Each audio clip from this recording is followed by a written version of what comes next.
In this month's Texas Saltwater Magazine article, I talk about change.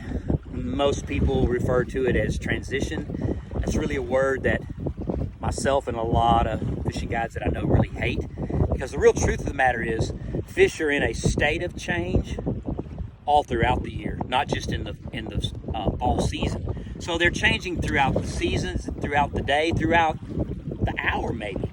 So what we're talking about in this month's article is these periods of change and how we approach those changes. And how I approach them is, I approach them from a standpoint of I try to find an area that has a shallow water strike zone, as well as an intermediate zone, as well as a quick deep water drop off.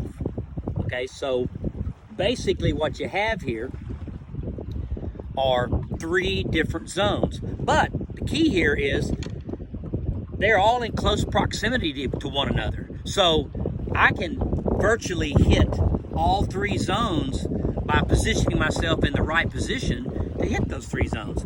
All these zones will have like shallow sand, they'll have submerged grass, and then they'll have deeper grass beds. So what I'll do early in the morning is I'll start shallow, and then as the sun gets up, I'll go to that intermediate zone, which is broken grass and sand. And then as sun gets higher, especially in our waters along the middle Texas coast where I fish, it's really, really clear, I'll go to those deeper drop-offs. Don't be afraid throughout the day, based on solar lunar tables or conditions, to revert back to going from deep to shallow. They are changing throughout the day.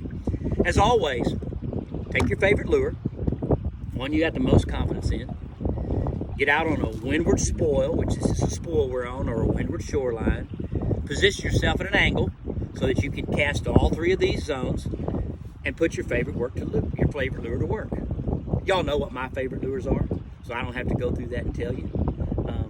But it's a great time of the year to fish. I'm always excited in the fall because fall's good fishing and winter is just around the corner.